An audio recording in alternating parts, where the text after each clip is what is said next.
Kaixo ikasleok, gaur ikusiko ditugu ehunekoen igoerak eta jaitsierak. Baldin badaukagu adibidez 30 euro balio duen kamiseta bat eta esaten badegu ehuneko 20ko deskontua aplikatzerakoan zer ordainduko dugun, nola jakin nahi dugun prezio berria, gerokoa denez, orduan biderketa egin behar dugu. Biderketa zeren artean? Kopurua eta ehunekoaren artean. Beraz, kopurua da 30, eta kasu honetan ehuneko da ehuneko 20ko deskontua. Deskontua edo jaitsiera esan nahi du ehuneko 100tik ehuneko 20 hau kendu behar diogula.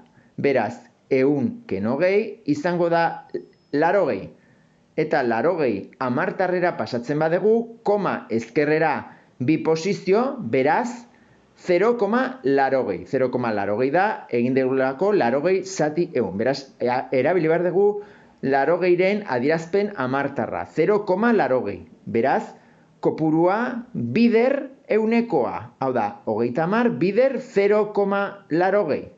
Kasu horretan, izango da 24 euro kamisetaren balioa deskontua aplikatu ondoren.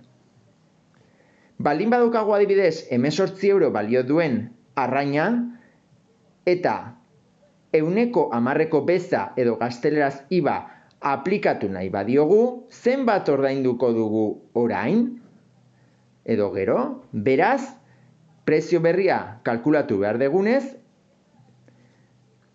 egin behar duguna da biderketa eraiketa. Beraz, daukagu 18 bider ehunekoa, baina kasu honetan ehuneko 10ko igoera da. Beraz, igoerak baldin badira, egin behar dugu ehuneko 100 gehi ehuneko 10 hau, kasu honetan. Beraz, daukagu ehuneko 110. Hamartarrera pasatzen badegu, bi posizio ezkerretara, 110 da 1,10 edo 1,1. Beraz, egin behar dugu 18 bider 1,10. Eta kasu honetan, arrainaren prezioa berria izango da 19,8 euro. Ordaindu behar duguna, inpostu hau aplikatu eta gero. Baldin badaukagu adibidez kotxe bat balio duena 15.000 euro eta gero kostatzen badu 18.000 euro eta galdera baldin bada zenbat igo den kotxearen prezioa, argi dago, ari gara galdetzen zein den ehunekoa. Beraz, 15.000 bider kasu honetan ez ezaguna isa da 18.000. Eta isolatuz isa 18.000 zati zenbaki hau biderkatuz dago hemen bestaldera zatituz. Beraz, beti ehunekoa kalkulatzeko egin behar deguna da bukaerako balioa edo oraingo balioa zati lehengo balioa bider 100.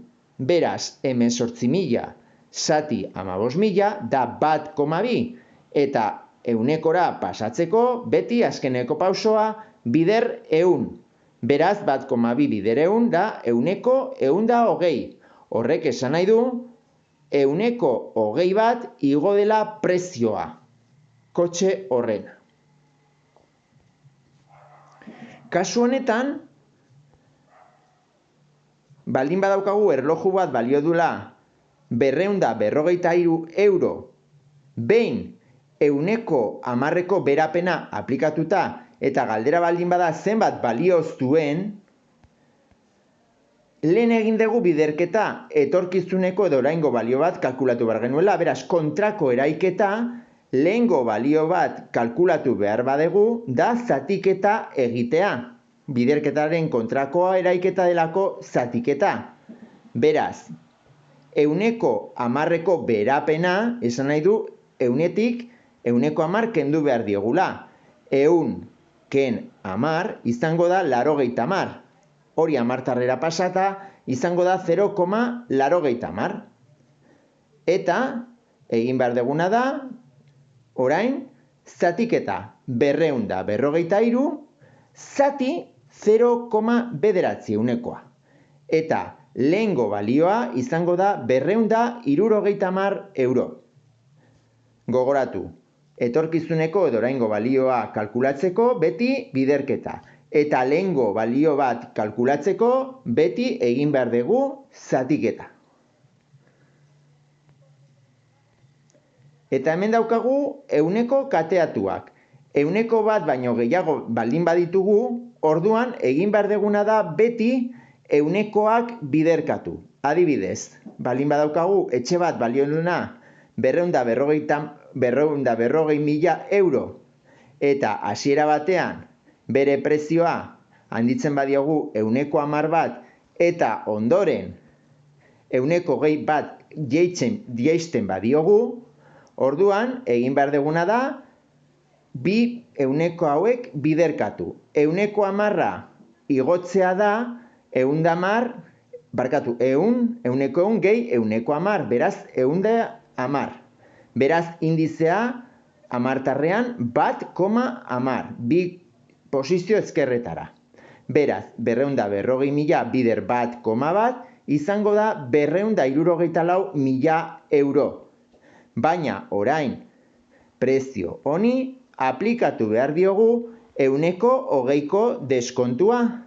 Ehuneko 20ko deskontua da egitea ehuneko 100 ken ehuneko 20, beraz ehuneko 80.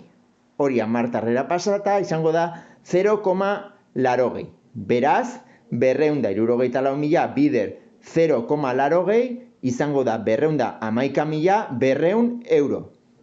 Beraz, egin duguna izan da 240.000 bider 1,1 eta bider 0,8. Hori izango da prezio berria. Bi ehuneko batera aplikatzerakoan edo kateatuak. Beraz, zein izan da ehuneko aldaketa edo aldakuntza indizea, hazkundea? Biderkatuz 1,1, bider 0,8 izango da 0,88. Hau da, jetxi da ehuneko 12 bat bere balioa. Beste modu bat egiteko da lehen 240.000 euro, orain 211.200, zatiketa egiten dugu, gogoratu ehunekoa kalkulatzeko, da bukaerako balioa zati hasierakoa bider 100. Beraz, emango luke emaitza berdina, ehuneko 88, hau da, 0,88, ehuneko 88, ehuneko 12ko jeitsiera izan du etxearen prezioak. Bale? Hau da, ehunekoen igoera eta jeitsiera buruz jakin behar dezutena.